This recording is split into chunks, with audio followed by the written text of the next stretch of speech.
Hello दोस्तों, मैं हूँ पूर्णिमा और आप देख रहे हो मेरा चैनल शक्ति। आज का जो हमारा टॉपिक है वो है गुरुवार की व्रत कथा का। तो वीडियो शुरू करने से पहले अगर आप लोगों ने चैनल सब्सक्राइब नहीं किया है तो प्लीज़ सब्सक्राइब कर लीजिए, बेल आइकन को प्रेस करना मत भूलिए ताकि आपको मेरे न्यू वीडियोज़ की नोटिफिकेशंस मिलती रहे। गुरुवार व्रत करने से बृहस्पति देवता प्रसन्न होते हैं। तो चलिए जानते हैं बृहस्पतिवार व्रत कथा।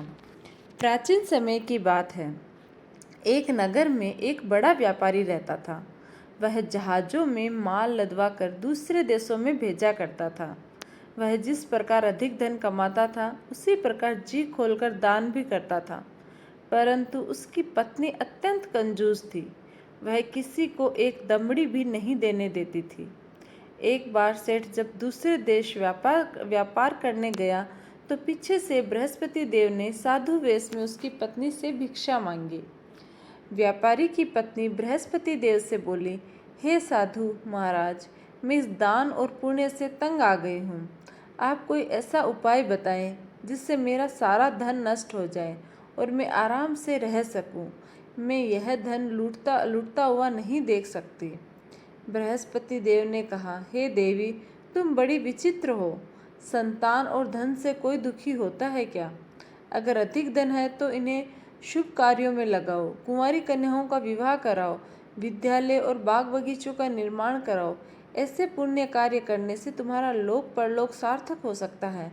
परंतु साधु की इन बातों से व्यापारी की पत्नी को खुशी नहीं हुई। उसने कहा, मुझे ऐसे धन की आवश्यकता नहीं है जिसे मैं दान दूं। तब बृहस्पति देव बोले, यदि तुम्हारी ऐसी इच्छा है तो तुम एक उपाय करना। 7 बृहस्पतिवार घर को गोबर से लीपना, अपने केशों को पीली मिट्टी से धोना, केशों को धोते समय स्नान करना, व्यापारी से हजामत बनाने को कहना, भोजन में मांस मदिरा खाना, कपड़े अपने घर धोना। ऐसा करने से तुम्हारा सारा धन नष्ट हो जाएगा। इतना कहकर बृहस्पति देव अंतर्ध्यान हो गए। व्यापारी की पत्नी ने बृहस्पति देव के कहे अनुसार 7 बृहस्पतिवार वैसे ही करने का निश्चय किया। केवल 3 बृहस्पतिवार ही बीते थे कि उसकी समस्त धन संपत्ति नष्ट हो गई और वह परलोक सिधार गई। जब व्यापारी वापस आया तो उसने देखा कि उसका सब कुछ नष्ट हो चुका है। उस व्यापारी ने अपनी पुत्री को सांत्वना दी और दूसरे नगरी में जाकर बस गया। वहाँ वह जंगल से लकड़ी काट कर लाता और शहर में बेचता। इस तरह वह अपना जीवन व्यतीत करने लगा। एक दिन उसकी पुत्री ने दही खाने की इच्छा प्रकट की, लेकिन व्यापारी के पास दही खरीदने के पैसे नहीं थे। वह अपनी पुत्री को आश्वासन देकर जंगल में लकड़ी काटने चला गया। वहाँ एक वृक्ष के नीचे बैठ अपनी पूर्व दशा पर विचार करके रोने लगा। उस दिन बृहस्पतिवार था। तभी वहाँ बृहस्पति देव साधु के रूप में सेठ के पास आए और बोले, हे मनुष्य, तू इस जंगल में किस चिंता में बैठा है? तब व्यापारी बोला, हे महाराज, आप सब कुछ जानते हो। इतना कहकर व्यापारी अपनी कहानी सुनाकर रो पड़ा। बृहस्पति देव बोले, देखो बेटा, तुम्हारी पत्नी ने बृहस्पति देव का अपमान किया था, इसी कारण तुम्हारा यह हाल हुआ है। लेकिन अब तुम किसी प्रकार की चिंता मत करो। तुम गुरुवार के दिन बृहस्पति देव का पाठ करो। 2 पैसे के चने और गुड़ को लेकर जल के लोटे में शक्कर डालकर वह अमृत और प्रसाद अपने परिवार के सदस्य और कथा सुनने वालों में बांट दो। स्वयं भी प्रसाद और चरणामृत लो। भगवान तुम्हारा अवश्य कल्याण करेंगे। साधु की बात सुनकर व्यापारी बोला, महाराज, मुझे तो इतना भी नहीं बचता कि मैं अपनी पुत्री को दही लाकर दे सकूं। इस पर साधु जी बोले, तुम लकड़ियां शहर में बेचने जाना। तुम्हें लकड़ियों के दाम पहले से चौगुने मिलेंगे, जिससे तुम्हारे सारे कार्य सिद्ध हो जाएंगे। उसने लकड़ियां काटी और शहर में बेचने के लिए चल पड़ा। उसकी लकड़ियां अच्छे दाम में बिक गई, जिससे उसने अपनी पुत्री के लिए दही लिया और गुरुवार की कथा हेतु चना गुड़ लेकर कथा की ओर प्रसाद बांटकर स्वयं भी खाया। उसी दिन से उसकी सभी कठिनाइयां दूर होने लगी। परंतु अगले बृहस्पतिवार को वह कथा करना भूल गया। अगले दिन वहाँ के राजा ने एक बड़े यज्ञ का आयोजन कर पूरे नगर के लोगों के लिए भोजन का आयोजन किया। राजा की आज्ञा अनुसार पूरा नगर राजा के महल में भोजन करने गया।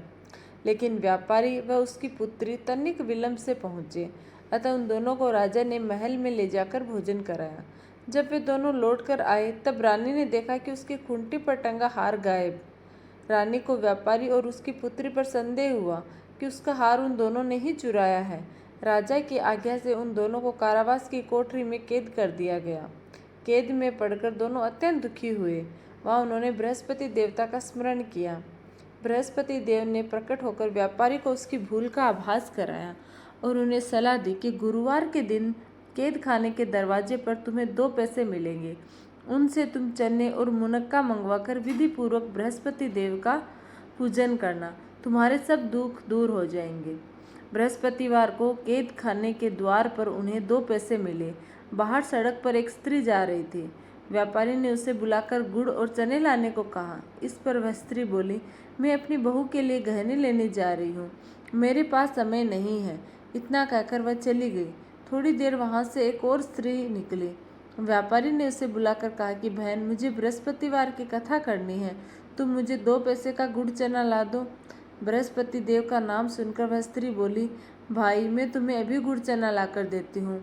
मेरा इकलौता पुत्र मर गया है, मैं उसके लिए कफन लेने जा रही थी, लेकिन मैं पहले तुम्हारा काम करूँगी, उसके बाद अपने पुत्र के लिए कफन लाऊंगी। वह स्त्री बाजार से व्यापारी के लिए गुड़ चना ले आई और स्वयं भी बृहस्पति देव की कथा सुनी। कथा के समाप्त होने पर वह स्त्री कफन लेकर अपने घर गई। घर पर लोग उसके पुत्र की लाश को राम नाम सत्य है कहते हुए शमशान ले जाने की तैयारी कर रहे थे। स्त्री बोली, मुझे अपने लड़के का मुख देखने दे। अपने पुत्र का मुख देखकर उस स्त्री ने उसके मुंह में प्रसाद और चरणामृत डाला। प्रसाद और चरणामृत के प्रभाव से वह पुनः जीवित हो गया। पहली स्त्री जिसने बृहस्पति देव का निरादर किया था, वह जब अपने पुत्र के विवाह हेतु पुत्र वधू के लिए गहने लेकर लौटी और जैसे ही उसका पुत्र घोड़ी पर बैठकर निकला, वैसे ही घोड़ी ने ऐसी उछाल मारी कि वह घोड़ी से गिरकर मर गया। यह देख स्त्री रो रोकर बृहस्पति देव से क्षमा याचना करने लगी।